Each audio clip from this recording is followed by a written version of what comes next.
espectadores da BNews TV. Começa agora mais uma edição do Fato e Opinião, desta vez ao lado do deputado estadual Robinson Almeida, mais um entrevistado da série que estamos promovendo com os pré-candidatos à Prefeitura de Salvador no ano que vem. Ao meu lado, Léo Souza. Olá, espectadores. Vamos para mais um bate-papo. Obrigado por ter aceitado o convite, deputado. Não, o prazer é todo meu. Quero cumprimentar todos que nos acompanham aí por essa edição do Fato e Opinião. Cumprimentar você, Léo, Pedro. Vamos a esse bate-papo. Então, deputado, começar um pouco com como é que você está se sentindo prestes a começar o ano eleitoral, depois de muita conversa, muita discussão. Estamos terminando o ano de 2019. Como é que está aí? Olha, eu estou bastante estimulado com esse meu primeiro ano de mandato parlamentar como deputado estadual. Muito trabalho, muita atuação em torno das nossas bases eleitorais e da nossa agenda política. E tive meu nome lembrado para ser candidato a prefeito de Salvador pelo PT. E as pessoas me falavam sempre o seguinte: olha, o PT tem que apresentar novos nomes e você nunca disputou eleição majoritária, candidato a deputado, e pode ser uma boa alternativa para o partido apresentar uma renovação na cidade. Então, estimulado com esse diálogo, é que eu coloquei o meu nome à disposição e estou aguardando aí a definição do PT para a eleição do ano que vem, que deve ocorrer aí no próximo período. Uhum. O senhor falou de renovação, isso é um discurso que é cobrado no PT municipal, estadual, até aí no âmbito nacional. A gente conversou na eleição da mesa diretora estadual do PT, Éden, Wagner falou muito disso. Agora, o senhor nunca disputou a prefeitura, mas é um nome que já é conhecido, né? Seria também a renovação nesse sentido? A renovação para o grande público de Salvador, né? Porque eu sou conhecido num universo ainda reduzido, né, de pessoas que acompanham a atividade política mais diretamente, porque eu fui secretário de Estado na área de comunicação, mas quem dá visibilidade é a campanha majoritária. Então é nesse sentido da renovação, de apresentar um nome que nunca disputou a Prefeitura de Salvador, o cargo majoritário. Agora, deputado, ao mesmo tempo em que o PT está há um bom tempo no poder na esfera estadual, aqui na disputa pela Prefeitura de Salvador, o partido acumula alguns fracassos, né? Por que essa contradição na sua visão? Olha, o PT nunca conseguiu eleger prefeito em Salvador. Colaborou em 92 para a eleição da prefeita Lídice, participou também desse governo e depois nunca ocupou aqui o executivo municipal. Eu acredito que tem a ver com o processo político que nós vivemos aqui no Estado, de ter uma grande força no governo do Estado, dirigindo a Bahia, e isso é colocado como uma necessidade de um certo equilíbrio em relação aos esforços do partido e dos aliados que compõem a nossa base. Tanto é que em 2016 o PT apoiou a candidatura de Alice Portugal, mas não ganhou, mas teve desempenhos também meritórios, como foi o caso de 2008, que foi ao segundo turno com Walter Pinheiro, e em 2012, que foi ao segundo turno com Nelson Pellegrino. Então bateu na trave e eu espero que em 2020 a gente faça o gol. Já foi noticiado pela imprensa aqui nos bastidores, o que se comenta é que caso não haja a filiação do presidente do Bahia, Guilherme Belintani, ao PT, o nome do agora secretário Nelson Pellegrino seria o que seria lançado pelo partido. Então aí vai duas perguntas. Primeiro sobre Belintani, sobre essa possível filiação do PT, como o senhor avalia isso, o senhor que já é alguém do partido, mais tradicional, e sobre essa especulação de que Pellegrino seria o nome lançado pelo PT. Olha, eu defendo que o grupo do governador tenha 3 nomes para disputar a prefeitura. Um nome mais de centro-esquerda, um nome mais de centro e uma candidatura mais de centro-direita. Então eu acredito que a candidatura de Belintani pode ser uma dessas candidaturas apresentadas. Ele tem mais um perfil de centro, um empresário, uma pessoa que não tem uma militância em movimento social e de esquerda e poderia conviver tranquilamente com uma candidatura do PT. Acho que é bem-vinda uma candidatura com esse perfil e no PT nós estamos debatendo em relação às alternativas que foram colocadas. O Pelegrino, deputado federal, é um nome que mais pontua no PT, pelo recall dele ter sido candidato em 4 eleições. E ele ocupou agora uma missão na Secretaria de Desenvolvimento Urbano do Estado. E eu já ouvi o governador falar que ficaria, né, com ele até o fim do governo, nas inaugurações do metrô, a extensão até Cajazeiras, do VLT, do subúrbio, e ele tem dito também que estaria na regra 3. Então são especulações que existem nesse momento, não podem ser descartadas por óbvio, mas acho que a tendência principal é a definição de um candidato dos que estão postos nesse momento como os pré-inscritos pelo PT. Uma outra demanda que tem surgido nessas eleições é de uma candidatura negra, né? O movimento negro já se articula, existe a bancada do Feijão, ali com algumas personalidades importantes, o movimento Eu Quero Ela. E assim, como é que está o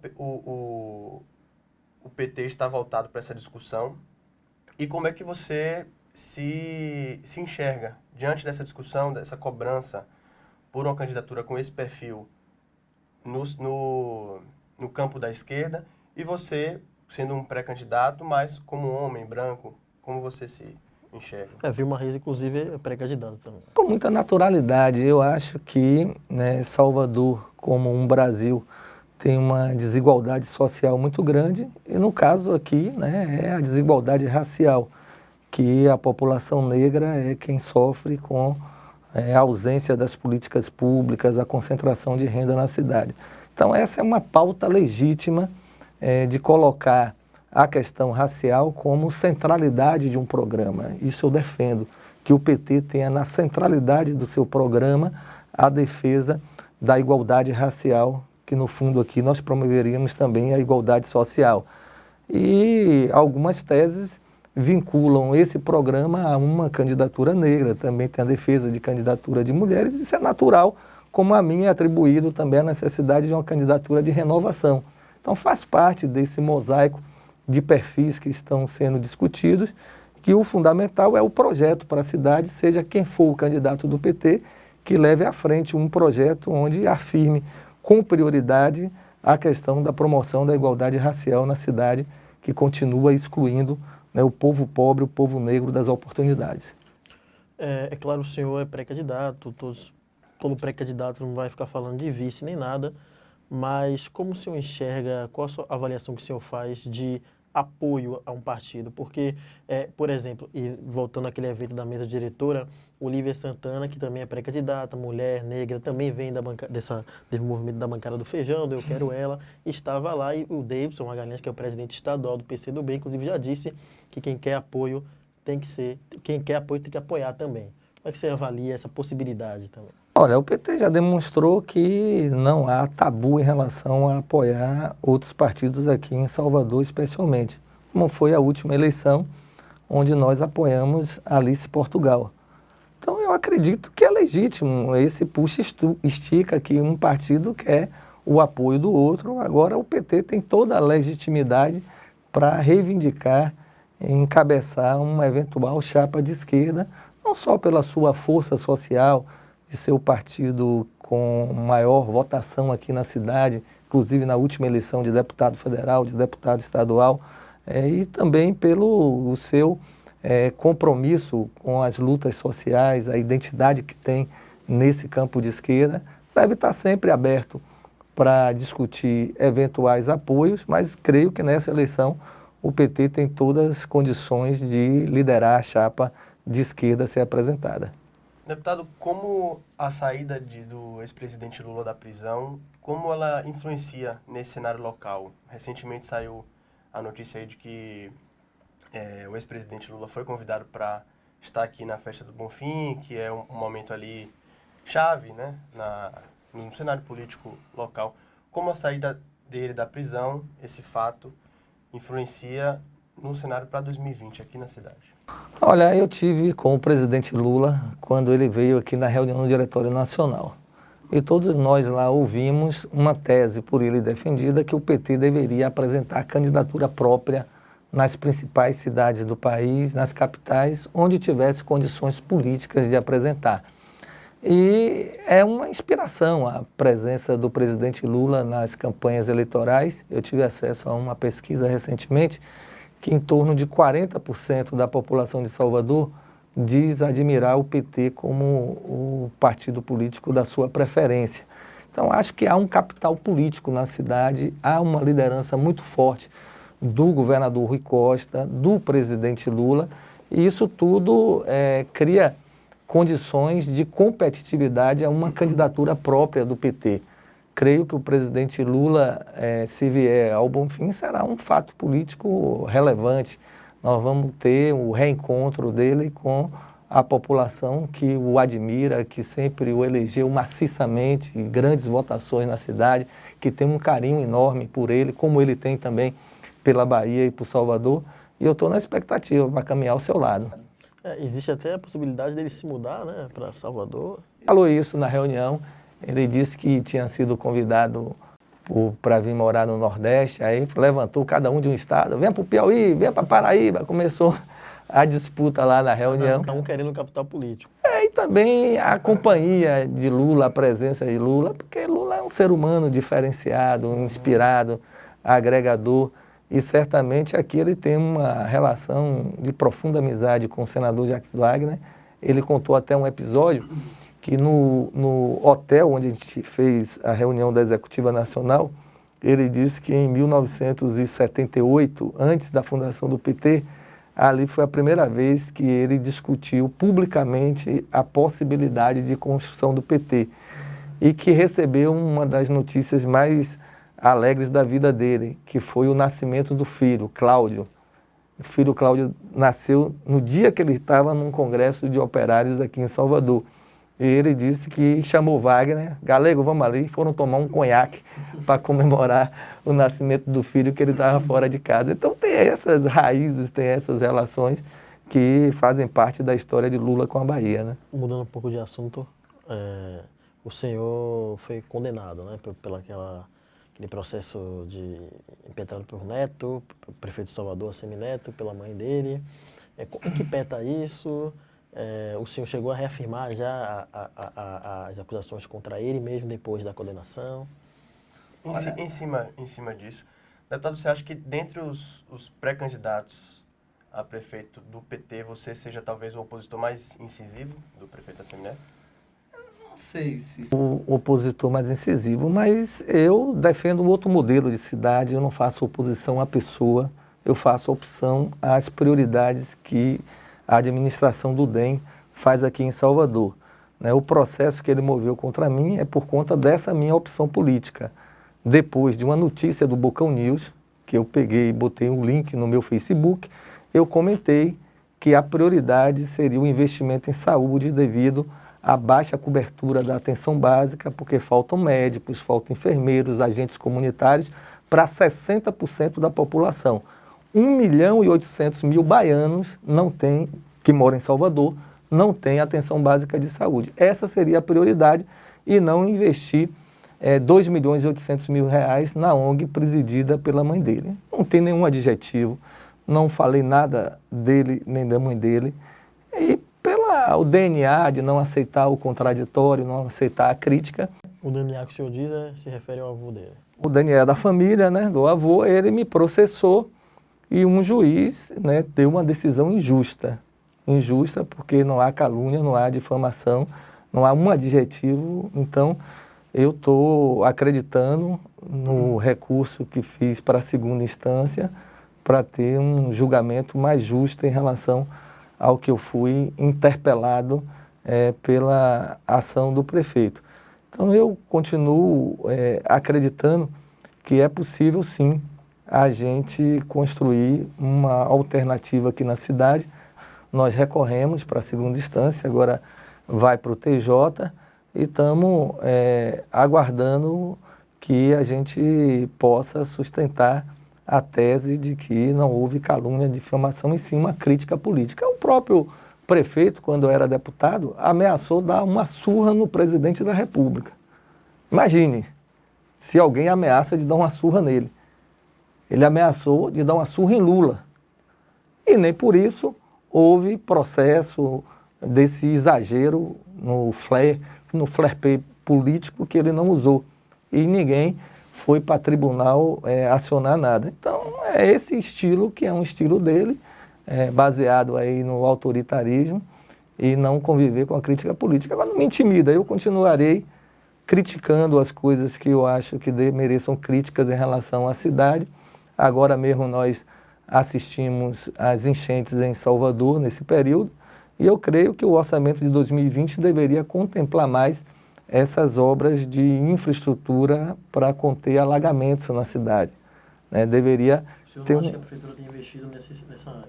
Tem investido pouco, tem uma ajuda importante do governo do estado em obras de macrodrenagem na cidade. Eu acompanho várias, inclusive uma no Dique do Cabrito, importantíssima, que sustentou essas chuvas torrenciais, e o programa de contenção de encostas do governador, que é o mais amplo aqui da história da capital, em volume de recursos investidos, e fez com que, mesmo diante desse temporal que caiu, a gente tivesse as vidas preservadas, não perdeu nenhuma vida. Então, isso é uma prioridade. Por isso que eu falei, a saúde é outra prioridade. Nós não podemos ter Salvador como a pior capital em cobertura de atenção básica.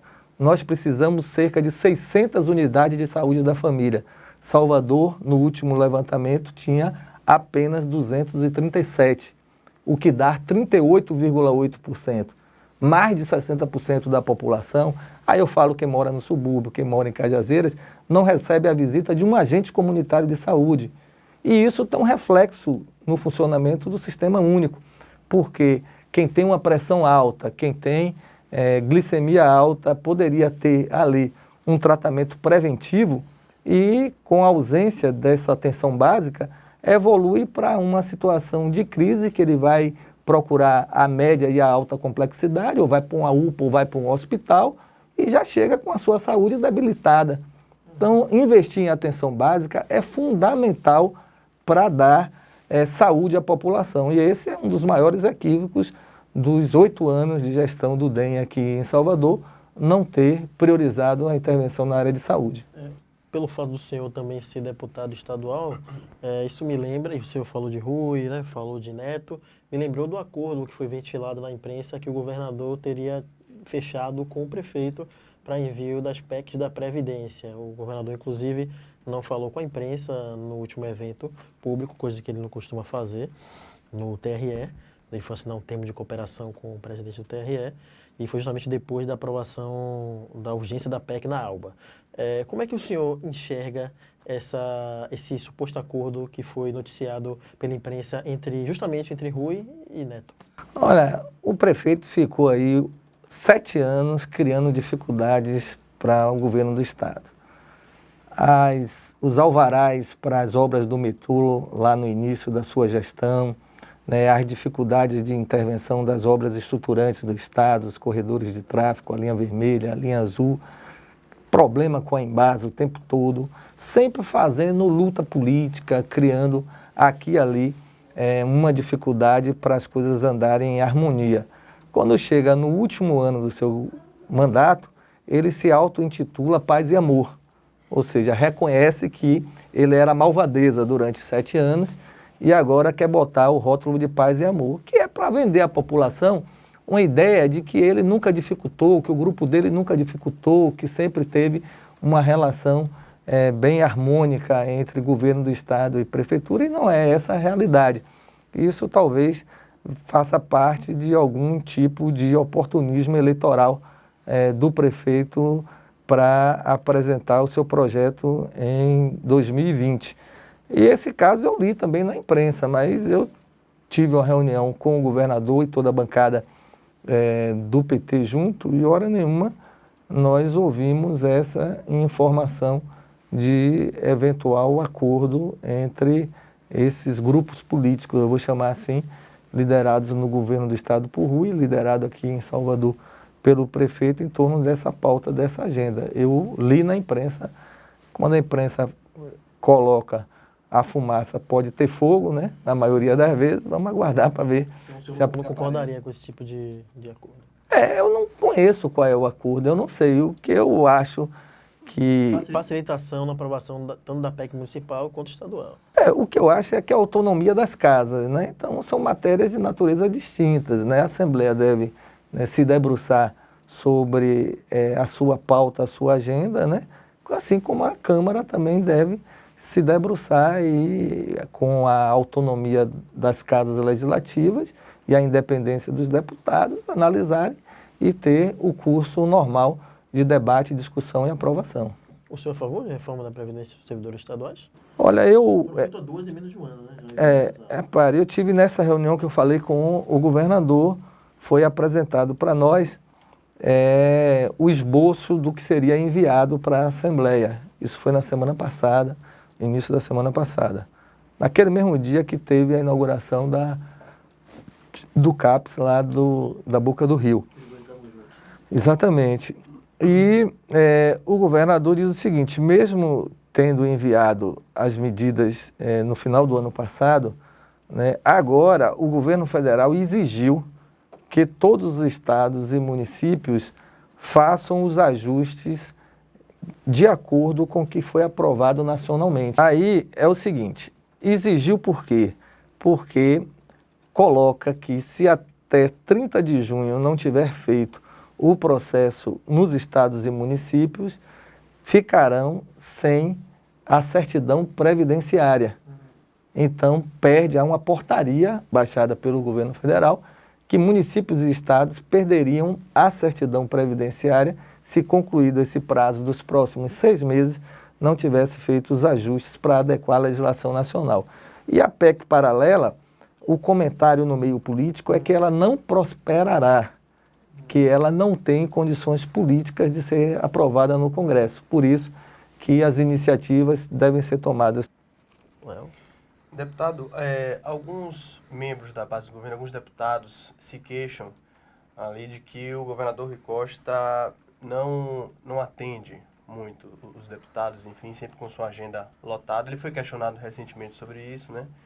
E atribuiu esse certo distanciamento, assim, à correria, que é o mantra dele, né? Você acha realmente que existe isso? E, assim, isso pode, de alguma forma, atrapalhá-lo, esse certo distanciamento, com a base suposta do distanciamento? Olha, Léo, é estilo, né? Porque Rui não está começando o primeiro mandato, ele está no primeiro ano do segundo mandato. E a Assembleia não teve uma renovação grande, então a maioria da base já conhece o estilo do governador. É esse estilo de ter muita ênfase na gestão.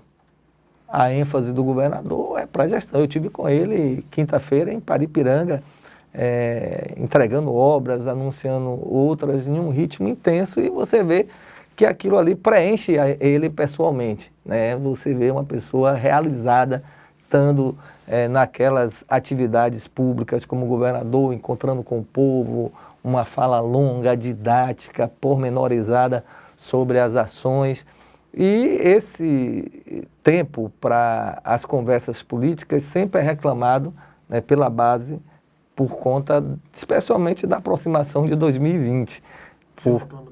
Por conta de... Eu não reclamo porque eu tenho uma compreensão, que eu já fui secretário, já participei de dentro da máquina, e eu sei como é que essas coisas funcionam, né? A gente tem que adequar as nossas prioridades à agenda do governador, e eu sei que ele está preocupado com as questões que os deputados também estão preocupados, que basicamente vão desembocar na eleição de 2020. Então todo mundo quer levar mais uma obra, levar um serviço, fechar melhor as gestões das cidades onde tem apoio. E o governador tem dito que a partir de janeiro vai se dedicar com mais intensidade a essa agenda política. Eu acho que o primeiro ano foi um ano muito difícil, né? O Brasil continua em recessão, patinando, e acho que o governador fechou com chave de ouro, viu? Porque não é pouca coisa, nem em tempos de bonanças, quanto mais em tempos de vacas magras como nós vivemos. Anunciar, dar ordem de serviço para a obra da rodoviária nova, do metrô até Cajazeiras, do VLT do subúrbio e ter a licitação concluída da ponte Salvador-Itaparica, eu estou falando de 4 intervenções estruturantes que a gente não via no passado em até 20 anos de governo. Então são obras que vão modificar, redesenhar o desenvolvimento econômico de Salvador e vão ter um impacto muito grande naquela região com a ponte Salvador-Itaparica, do Recôncavo, do Baixo Sul e do Sul. Então creio que Rui fecha com chave de ouro o primeiro ano e diante de tudo isso, acho que as reclamações têm que ser minimizadas. Agora, assim, o senhor falou que alguns deputados se preocupam com essa questão da proximidade de 2020 estar batendo na porta, né? E o provável candidato de ACM Neto já está pré-definido, digamos assim, já está em pré-campanha também, com o rosto na rua. O senhor acha que há uma certa letargia aí no campo do governo, que isso pode atrapalhar? E completando só, e por que essa demora do PT para decidir? Olha, primeiro esse instituto da reeleição, né? Nós já temos o prefeito para fazer 8 anos. E ele trabalha como se fosse a reeleição personificada no vice. Aparelhou a prefeitura, pegou 2 secretarias importantes e estratégicas, uma de obras e outra de saúde, deu aos principais e potenciais candidatos do grupo dele e praticamente ele não vai às inaugurações, vamos dizer, de menor impacto, deixa por conta do vice-prefeito e uma operação política muito forte no sentido de projetá-lo como candidato do grupo. Não está funcionando bem, né? Porque já era para ter um desempenho melhor nas pesquisas, tem dificuldade, está patinando. Creio que uma coisa é o prefeito, a outra coisa é o candidato. O candidato tem que se autorizar, tem que se legitimar, tem que ter cara própria, discurso, persuasão, convencimento, sedução. E o vice-prefeito vai ter que comprovar tudo isso no processo eleitoral. Hoje o senhor acha que faltam essas características, esses atributos a Bruno Reis? Hoje nós não assistimos isso, não estou dizendo que não tenha, mas precisa comprovar que ele pode gerir uma cidade de 3 milhões, que ele possa resolver o problema da atenção básica de saúde, o problema do desemprego. Salvador ficou uma cidade cara, né? O maior IPTU do Brasil está aqui, tem uma indústria de multas, tem taxas em todas as áreas, o empresariado reclama muito disso, você imobiliza o capital produtivo para investir na cidade e, além disso, a gente convive com os problemas da desigualdade crônica que a cidade não consegue superar. Então, ele tem que criar as condições de convencer a população que é capaz de enfrentar essas questões que não foram enfrentadas nos últimos 8 anos, pelo contrário, algumas aprofundadas, e isso a população vai fazer um juízo.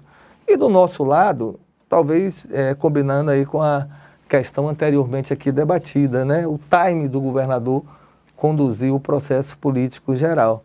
Há alguns, né, que defendem que a gente já deveria ter uma definição nos grandes centros urbanos, nas principais cidades. Em alguma medida isso já está engatilhado, como Feira de Santana, tem uma candidatura posta do deputado Zé Neto, há outras possibilidades como Carlos Geilson, que é da base do governo agora, Ângelo Almeida. Em Conquista há uma confluência para que seja do PT o candidato, o mais cotado é o deputado estadual Zé Raimundo, mas pode ser também Valdenor, Guilherme desistiu. Os municípios vão também encontrando as suas alternativas, dialogando com o governador, e aqui na cidade que há essa cobrança maior para uma definição. Mas já tem nomes lançados, como o nome de Isidório, como o nome de Olívia Santana, aí possibilidades como o nosso nome, o nome de Belintani. Então nós estamos esperando que agora, sob a liderança do governador, no início de janeiro, a gente tenha esse quadro geral estadual definido para a gente dar intensidade à mobilização da base do governo. Mas sobre se essa demora prejudica o PT para a eleição, você acha que prejudica? Olha, no nosso caso em particular do PT, eu creio que a gente deveria tomar a decisão agora. Porque um ativo muito importante que o PT precisa é tempo.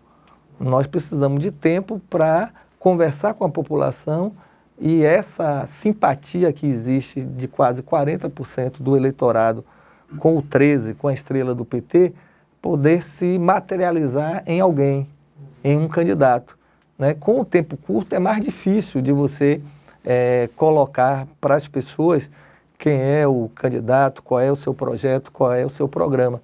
Então o PT em particular, por não ter um nome natural, né, para a eleição, está fazendo uma renovação das suas lideranças, uma decisão mais rápida ajudaria a construir essa alternativa do PT na cidade. Deputado, algumas análises políticas, enfim, alguns comentários põem em xeque, digamos assim, a proximidade do governador Rui Costa com a esquerda, digamos assim. Por ele ter esse perfil mais gestor, que ele caminha um pouco mais ao centro, mais em direção ao centro, digamos assim. Já até surgiu algumas especulações nos jornais da possibilidade dele sair do PT para um PDT da vida, digamos assim. Rui Costa é de esquerda ideologicamente, assim, na sua visão? Não tenho dúvida. Eu estava no encontro estadual do PT, lá na Faculdade de Arquitetura, que o governador estava presente. E ele fez um longo discurso contando a sua história com o PT, né, que ele participou do movimento de fundação do PT, se não me falha, a cidade de São Sebastião do Passé, ele ajudou a organizar as primeiras filiações partidárias nessa cidade, e a história de vida dele como sindicalista, né? Rui hoje é governador por ser petista, por ter participado do movimento sindical junto com Wagner e várias outras lideranças que construíram esse sindicalismo contemporâneo no Brasil, por ter se filiado ao PT, ter sido vereador pelo partido, deputado federal, secretário de Estado no governo do PT. Então, a história de Rui é uma história completamente imbricada com a história do PT da Bahia. E ele tem, é óbvio, como governador, que fazer uma liderança de uma aliança ampla, que tem partidos de vários espectros políticos e ideológicos. Então, se ele veste a camisa do PT todo dia, se ele está de vermelho, se só fala do PT, geralmente isso vai causar algum ciúme ou desconforto na base. Então, ele vai com equilíbrio, mas creio que com a firmeza ideológica muito grande. É isso que eu ouço nos momentos onde ele é instado para falar sobre esse tema da sua filiação partidária. Mas nesse mesmo evento que o senhor comentou, que falou sobre o discurso dele, e eu estava também nesse evento, ele também foi um pouco criticado pela militância porque ele estaria supostamente tentando privatizar as escolas. Então não há também uma relação mais incisiva com a militância mais tradicional do partido em relação a Rui Costa? Se você me pergunta, ele é um governador só do PT? Não é. Ele é um governador da coalizão, da frente. Ele foi eleito com o apoio de todos os partidos. E há, entre nós do PT, aqueles que defendam que o programa do governador seja só o programa do partido. E tem que ser o programa da aliança. Então eu acho a crítica, e eu vi lá as manifestações, como legítimas, porque as pessoas estão defendendo as suas bandeiras, mas não acredito que Rui tenha negado essas bandeiras, né? O que ele afirma e afirmou o tempo todo, que quer uma educação pública de qualidade para a nossa gente. Ele não defende privatização do ensino público, ele defende a melhoria da oferta do ensino. Óbvio que alguns acham que deve ser usada algumas ferramentas, outras não. Isso é um debate mais da forma onde chegar esse ensino público de qualidade e não substituí-lo por um ensino privado. Para encerrar, né? Cogitou-se primeiro 130, 150, mas no final ficou cerca de 88 milhões, né, de suplementação para a ALBA. O senhor ficou satisfeito com o número? Olha, eu acho que a Assembleia Legislativa tem que se vincular ao esforço do Estado brasileiro em relação à austeridade fiscal, né? Creio que todos os entes estão desafiados a isso, seja a União, os estados, os municípios e também o Poder Legislativo. O que eu vi, né, é que o orçamento de 2019 já nasceu com problemas para fechamento e que seria necessária uma suplementação. O que eu falei para o presidente é que ele deveria trabalhar para o 2020, que é o primeiro orçamento dele, né, da gestão dele, ser feito de uma forma que a gente não tenha mais suplementação ao final do ano. Ou seja, pela redução dos contratos que existam e que eventualmente isso dificulta a execução orçamentária ideal, ou seja, por confecção de um orçamento realista. Nós não podemos ficar ao final do ano com a imagem de que o Poder Legislativo é perdulário, né, gasta mais, todo ano tem que pedir mais recursos, e é uma imagem extremamente negativa diante da expectativa da população, que quer austeridade, que quer produtividade da Assembleia. Esse ano é o meu primeiro mandato, mas eu tenho uma avaliação de que a Casa, em diversos momentos, produziu nas comissões, que eu participo ativamente de 4, 5 comissões, no plenário, ainda está longe do que eu acho que deveria fazer. Acho que a gente não deve aprovar aquele número grande de projetos em um único dia no final do ano legislativo. Deveria ir aprovando todo mês uma quantidade de projetos de deputados, porque seria mais tranquilo e com mais debate, com mais discussão, e não um pacote grande de medidas legislativas que muitas vezes não tiveram o aprofundamento devido. Então é isso, chegamos ao fim de mais uma edição do Fato e Opinião, com as entrevistas com os pré-candidatos à Prefeitura de Salvador no próximo ano. Obrigado, Robson, pelo convite mais uma vez, você é sempre bem-vindo. Eu que agradeço a você, Léo, a você, Pedro, agradeço a todos os ouvintes. Quero desejar a todos aí que em 2020 a gente possa ter um ano de recuperação do nosso país, com mais emprego, com mais oportunidade para a nossa gente, porque o país está sofrendo muito nesse último período e nossa gente precisa de muitos motivos para comemorar. Que 2020 seja um ano de superação e vitórias para todos nós. Continue acompanhando nossa série de entrevistas, viu? Tchau, tchau.